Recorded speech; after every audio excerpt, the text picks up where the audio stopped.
अर्थमन्त्रीज्यूले पेश गर्नुभएको आउँदो वर्षको लागि हाम्रा प्राथमिकताहरू अर्थतन्त्रका प्राथमिकताहरूको विषयमा म केही सुझावहरू दिन चाहन्छु।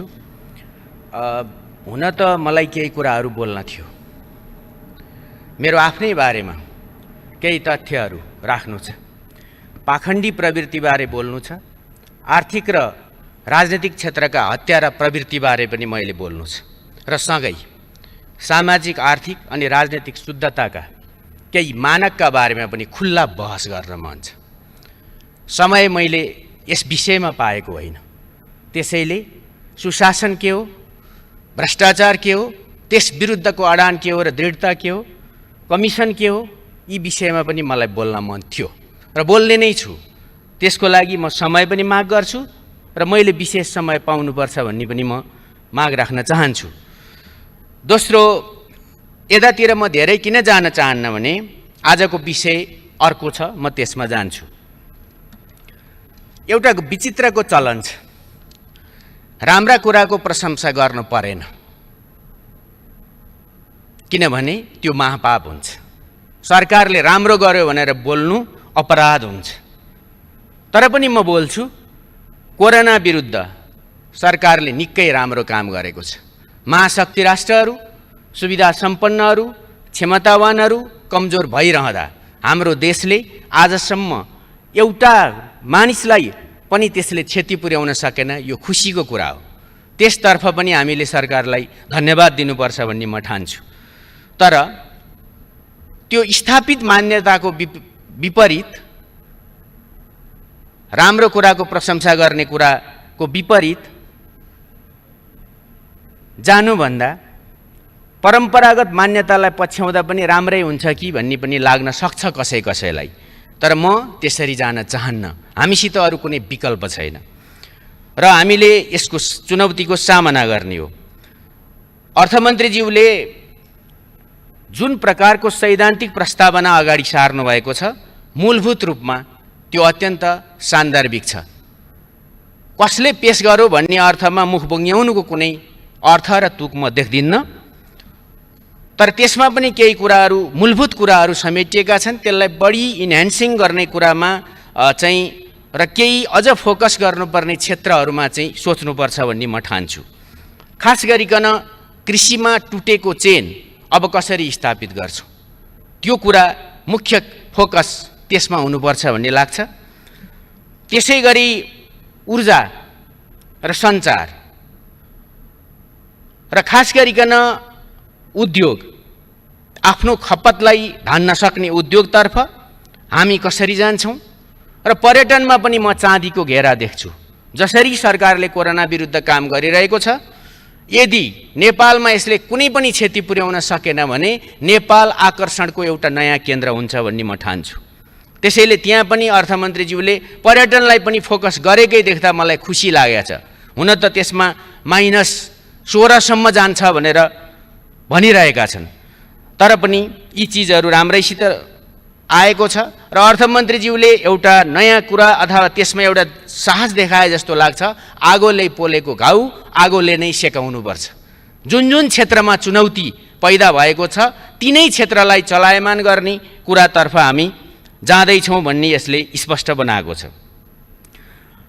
एउटा अर्को चुनौती छ, त्यो सबैले महसुस गर्नुभएको छ कि हाम्रो अर्थतन्त्रको झन्डै 1/4 चाहिँ रेमिट्यान्सले ओगटेकै छ।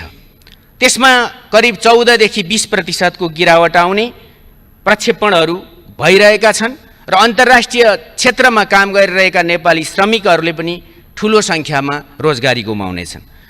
तिनीहरू फर्किनेको तातीलाई र हाम्रो यहाँ भइरहेको जनशक्तिलाई अब कृषितर्फ हामी कसरी लैजान्छौँ र त्यो कृषिका माध्यमबाट हाम्रो आयातलाई प्रतिस्थापन गर्नको निम्ति कृषि भन्नाले समग्र त्यसभित्रको वन पैदावारदेखि सबै कुराहरूलाई कसरी लान्छौँ त्यो हेर्नुपर्छ।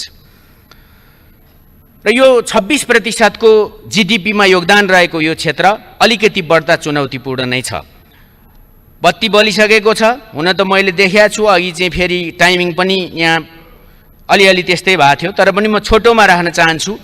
हामी 19औं देश पर्छौँ रेमिट्यान्सको, तर हामी भारतलाई रेमिट्यान्स दिने 7औं देश पनि पर्छौँ। त्यसैले यसतर्फ पनि हामीले हाम्रै क्षेत्रको गहना गुडिया, डिजाइनिङ, कपडाको, कपाल काट्नेदेखि लिएर प्लम्बिङसम्मको क्षेत्रमा हामीले अरूलाई 5 लाखको रोजगारी दिएका छौँ। त्यसतर्फ पनि हामीले केही व्यवस्थाहरू मिलाउनु पर्ने हुन्छ। र तीव्र आर्थिक विकासको कुरा चाहिँ अलिकति हामीले त्यो लक्ष्य हामीले छोड्नु हुँदैन। तर अब हाम्रो कति हुन्छ, जबकि अमेरिकन अर्थतन्त्र पनि -5 को सङ्कुचनमा आउँछ भनिएका छ। ठुला अर्थतन्त्रहरू भारत पनि 1.9 को आर्थिक वृद्धि दर मात्रै र चीन पनि 1.6 को मात्रै हुन्छ भन्ने छ। त्यसैले यी कुरा हाम्रो अर्थमन्त्रीज्यूले महसुस गर्नुभएकै छ, म त्यता धेरै जान चाहन्न। जहाँसम्म अब कोरोनासँगै अनिकाल आउँछ कि आउँदैन त्यसतर्फ हामीले ध्यान दिनुपर्ने छ। र त्यसो हुनाले हाम्रो आय आर्जनका क्षेत्रहरूलाई ऊर्जा, पेट्रोलियम पदार्थ जहाँ सबभन्दा बढी र खाद्यान्न जहाँ सबभन्दा बढी पैसा खर्च भइरहेको छ र रेमिट्यान्स र पर्यटन क्षेत्रमा आउने कारणले डलरको सञ्चितमा आउने खतरालाई हामीले समयमै महसुस गर्न सक्नुपर्दछ। मेरो मूलभूत रूपमा यिनै कुराहरू छन् र म फेरि यसलाई अर्थमन्त्रीज्यूलाई छुट्टै पनि दिन सक्छु।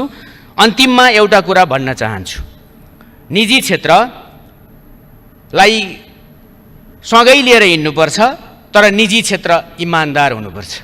नेपालको निजी क्षेत्र सरकारको फ्यासिलिटी खोज्ने होइन र केही त यस्ता छन् जो सरकारबाट प्राप्त ग्रान्ट पनि को पनि काम गर्दैनन्। यस खालको निजी क्षेत्रसित हामीले कति सम्झौता गरेर जाने हो यस विषयमा सोच्नुपर्छ। अर्थतन्त्र सङ्कटमा परिरहँदाखेरि अर्को एउटा कुरा चाहिँ हाम्रा सामाजिक सुधारका जे अभियान, एकै सेकेन्ड, सामाजिक सुधारका निम्ति जुन हामीले सामाजिक सुरक्षाका निम्ति जुन लोकप्रिय कार्यक्रमहरू अगाडि बढाइरहेका छौँ त्यो भकारीले थेग्न सक्ने ठाउँसम्म मात्रै त्यसलाई लानुपर्दछ। लोकप्रियताको भोकले भकारी भत्काउने सामाजिक अराजकता सिर्जना हुनु हुँदैन। वर्ग विभेदका आधारमा, वर्गीय क्षमताका आधारमा यस्ता परियोजनाहरूमा अब हामीले एउटा सिस्टम बनाएर अर्थतन्त्रलाई चाहिँ चलायमान, गतिशील र सँगसँगै उत्पादनमूलक क्षेत्रतर्फ लगाउनु पर्ने हुन्छ। यही सुझाव दिन चाहन्छु। धन्यवाद।